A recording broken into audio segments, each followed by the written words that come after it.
This machine just called me an asshole. What's going on, hoes? Welcome back to PJ's Movie Time. PJ Bozak. The PJ stands for many things. Psychopathic J, it originally started with, but it could also mean peanut butter jelly. I mean, who knows? Photosensitive jerk off. I don't fucking know. Now, last week I said I was going to do a Planet of the Apes movie. Well, guess what? I never got time to make a fucking video for you guys to choose which one of the 5 Planet of the Apes movies we were going to do. So we're going to do that next week. And also, I was supposed to do this on Monday, which was yesterday, and today's Tuesday. So I'm fucking up on many levels, but it was just the Gathering of the Juggalos, and much shout out to everybody there at Psychopathic for helping us together another good year at the Gathering of the Juggalos. And more importantly, thank each and every Juggalo I met, all the members of the family, the ones I know, the ones I got to know. Thank you so much for making my gathering special. And Little Rusty G, Richard Roberts, you're a fucking awesome dude. Thank you for coming out and hanging out with me and not making me feel lonely. Oh no, the hat's in the way. So anyway, sorry for the fuck up, but we're going to do another movie instead. In fact, I've been wanting to do another horror movie, so we're going to do another one. We're going to do 1986 Maximum Overdrive, written and directed by Stephen King. His first time. He's written many screenplays for movies and stuff, but he had never actually directed a movie, and he's finally going to get to do it in this one here back in 1986. And it was not it was kind of a fiasco. He, to this day, says he does not know where his mind was at the time. He was on many substances at the time and coked out of his mind and shit.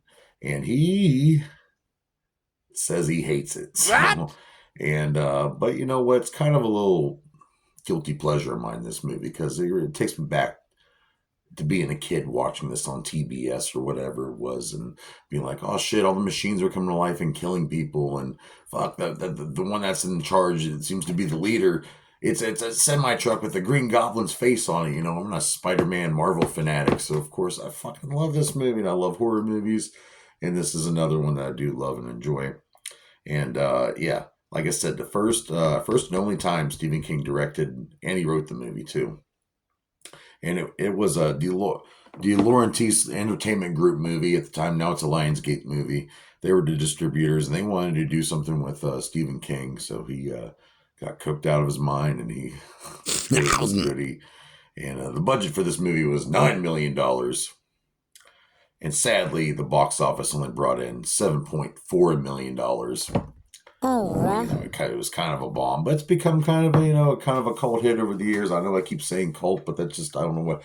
People then grew to enjoy this movie, and they made a really shitty made-for-TV version called Trucks. It was supposed to be a prequel, and this is based off short story called Trucks and some of the Stephen King collections. You know, I mean, he is a great fucking writer. I love Stephen King. He's brought to the table so much. You know, Pennywise, and you know.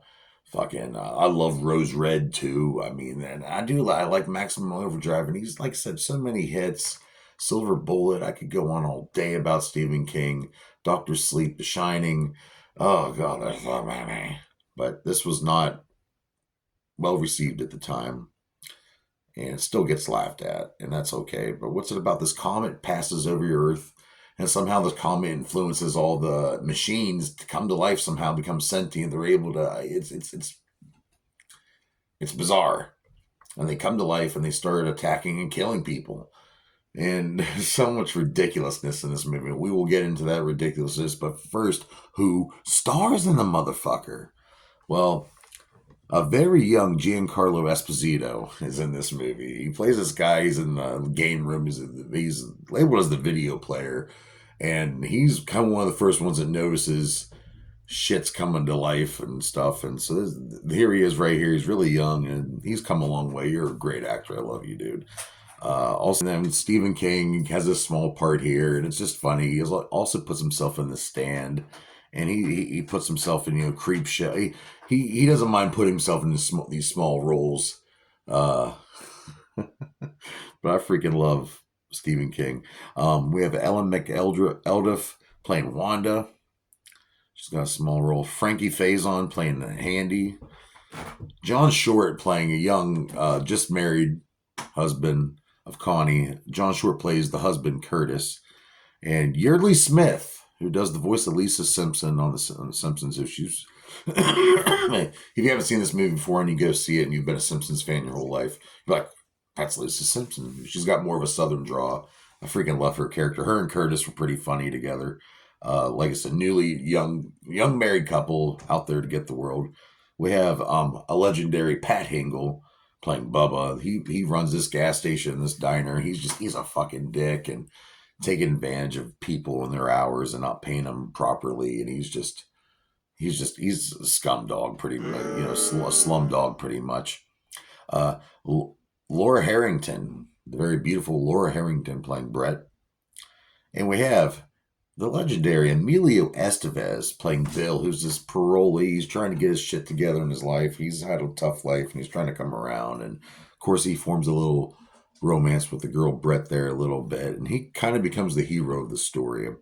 And at the time, nowadays, Emilio says at the time he just wanted to do something with Stephen King, and people say, why the fuck would you do this movie? It's terrible. And he agrees it was terrible, but he has respect for Stephen King. He's not, mad at Stephen. They've talked within over the years, and Stephen King even apologized. I'm sorry I put you in that piece of crap. But it's pretty cool that he's still, it sucked, but whatever. It's still part of horror movie history. And even Emilio Estevez's mom even said, well, if you wanted to be doing something with Stephen King, why don't you just mow his grass or something? Or, couldn't you just done that instead of being in this terrible movie? But I think he does a good job. And like I said, the whole thing, no one really knows how this common makes all these machines come to life and kill people. When there's the semis with driving themselves and blenders and just anything that's electrical somehow. And I don't know, it's kind of crazy. The cinematography for this movie was done by Armando Nanuzzi. Now he's been around, okay? He's helped out a lot here. Well, many. Go look his Wikipedia up. He's got a long list of movies he's done cinematography for. And he had a little, he had a little language problem barrier there with him speaking Italian.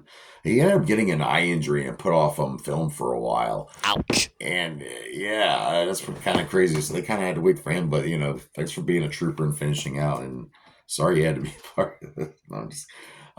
Stephen King reached out to AC/DC. He wanted them to do the whole soundtrack, and they did. And this has a killer fucking soundtrack by AC/DC.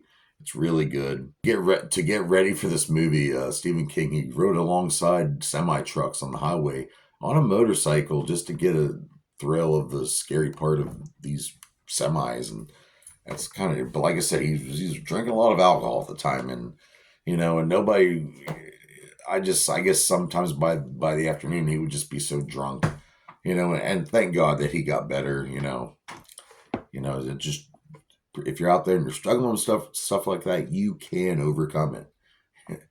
You're just as worthy of reaching that sobriety if you really need it. Okay, go out there and get it. And originally he wanted Bruce Springsteen to be yeah, that's right, that guy, the singer. Yeah, they wanted him to be the main star of this movie, but they went with Emilio Estevez instead. LET Entertainment. The Dirty Busboy Stop was filmed alongside 1774 there by Cape Fear near Wilmington, North Carolina. And the actor Pat Hingle would actually end up retiring and moving there in that area. He liked it so much. So, but that whole diner and stuff was built just for that. And I thought it looked great. I really do. And the rest they filmed the Entertainment Group, their film studio. And for what it is, it came out great. I mean, like I said, it looks good, and there's some pretty decent deaths too. King's son, Joe King, wants to do a remake of this, and I don't know. Does it really need it? I mean, I guess it could, but I would like a little more,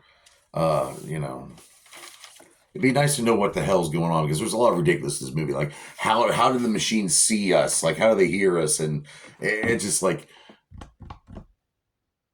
it seems like they need a human assistance to get gasoline in. It's just kind of weird. How are they able to push down the brake? And there's a lot of, like I said, and the acting's pretty. Some of it's ridiculous too. Like I said, Yearly Smith, or some of her lines like I'm gonna toss my cookies. Like, Curtis, you better not go out there and make me a widow on my wedding day. It's just there's a lot of crazy shit. It's kind of funny. It's some dark humor in it. Like the beginning with the baseball coach is trying to get a soda out of the soda machine and launches fucking soda like 60 miles an hour to his balls. And it starts killing all the baseball players. And there's a fucking steamroller kills somebody. And it's crazy. And, and part of the movie, I'm wondering what's the meaning of this movie. And I think it kind of comes down to technophobia.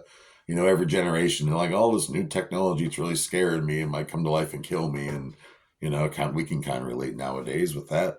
And, but I don't know. This movie's fucking nuts. It's got some crazy deaths. The story's kind of stupid. But it's worth a watch. It really is worth a watch. But what do I rate Stephen King's written and directed movie, Maximum Overdrive?